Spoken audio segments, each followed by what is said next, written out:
राष्ट्रपति द्रौपदी मुर्मू ने Siachen base camp का दौरा किया और दुनिया के सबसे ऊंचे युद्ध क्षेत्र में तैनात सैनिकों से कहा कि सभी नागरिक उनकी बहादुरी को सलाम करते हैं।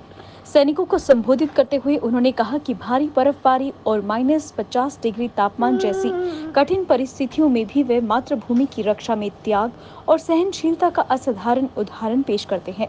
राष्ट्रपति ने कहा कि सशस्त्र बलों के सर्वोच्च कमांडर के रूप में उन्हें उन पर बहुत गर्व है और सभी नागरिक उनकी बहादुरी को सलाम करते हैं। जम्मू कश्मीर में विधानसभा चुनावों के बीच वाइस प्रेसिडेंट जगदीप धनखड़ ने कहा कि जब वे 1990 में श्रीनगर गए थे तब डल झील सुस्त थी, लेकिन अब पर्यटकों से भरी हुई है, जबकि उन्होंने बताया कि आर्टिकल 370 अब इस क्षेत्र पर लागू नहीं है। Council of scientific and industrial research के 83वें स्थापना दिवस समारोह को संबोधित करते हुए उन्होंने 1990 में केंद्रीय मंत्री के रूप में श्रीनगर की अपनी यात्रा को याद किया, जब वे डल झील के पास एक होटल में रुके थे।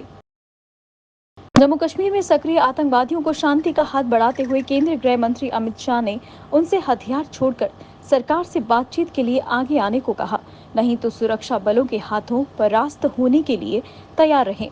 अमित शाह कठुआ जिले के जसरोटा विधानसभा क्षेत्र में एक चुनावी रैली को संबोधित कर रहे थे।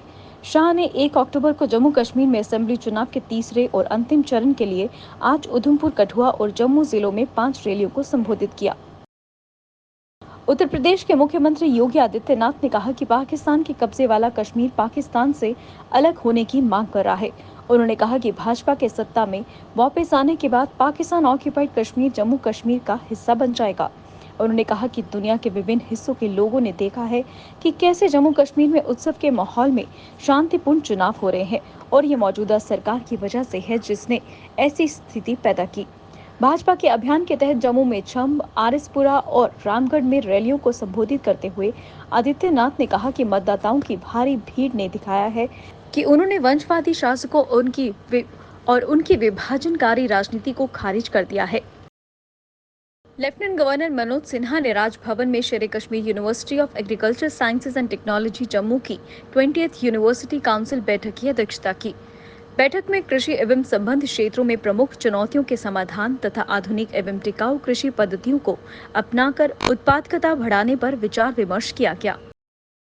जम्मू जिले के 11 असेंबली कॉन्स्टिट्यूएंसीज में मतदान की पूरी तैयारी हो चुकी है, जिसमें 12 लाख से ज्यादा मतदाता 1 अक्टूबर को विधानसभा चुनाव के तीसरे और अंतिम चरण में अपने मताधिकार का इस्तेमाल करेंगे।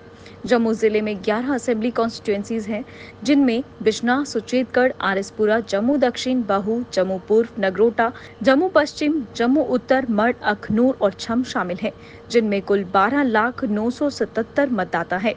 मतदाताओं की सुगम और परेशानी मुक्त सुविधा के लिए इलेक्शन कमीशन ऑफ इंडिया ने जम्मू में 1494 मतदान केंद्र स्थापित किए हैं। पुलिस ने कठुआ जिले से 1 पिस्तौल और 5 राउंड गोला बारूद जब्त किया है। एक गुप्त सूचना के आधार पर कार्रवाई करते हुए पुलिस की एक टीम को खानपुर गांव में एक सुनसान जगह पर एक पैकेट पड़ा मिला और उसे जब्त कर लिया गया। अधिकारियों ने बताया कि पैकेट में 1 पिस्तौल और 5 राउंड मिले।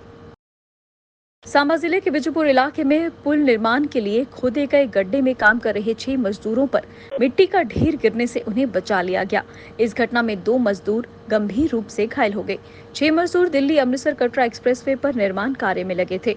अधिकारियों ने बताया कि वे देवकी नदी पर पुल निर्माण के लिए खोदे गए गहरे खड्डे में काम कर रहे थे, तभी मिट्टी का ढेर उनके ऊपर गिर गया, जिससे वे फंस गए। घटना की सूचना मिलने के बाद जिला प्रशासन ने बचाव अभियान शुरू किया। नेशनल कॉन्फ्रेंस के नेता उमर अब्दुल्ला ने कहा कि जम्मू कश्मीर विधानसभा चुनाव के दूसरे चरण के मतदान के दौरान श्रीनगर जिले में कम मतदान शायद केंद्र द्वारा केंद्र शासित प्रदेश में सामान्य स्थिति दिखाने की कोशिश के प्रति लोगों की प्रतिक्रिया थी। उनकी ये टिप्पणी 25 सितंबर को दूसरे चरण के मतदान के बाद आई है, जिसमें 56% से अधिक मतदान हुआ था, जबकि 18 सितंबर को हुए पहले चरण में अनुमानित 61.38% मतदान हुआ था। कौन बनेगा करोड़पति सीजन 16 के नवीनतम एपिसोड में एक रोमांचक क्षण देखने को मिला, जब अखनूर के यूपीएससी उम्मीदवार 22 वर्षीय चंद्र प्रकाश इस सीजन के पहले करोड़पति बने। महानायक अमिताभ बच्चन द्वारा होस्ट किया जाने वाला ये शो एक लोकप्रिय क्विज आधारित कार्यक्रम है, जिसमें प्रतिभागी बड़ी रकम जीतने के लिए कठिन सवालों के जवाब देते हैं।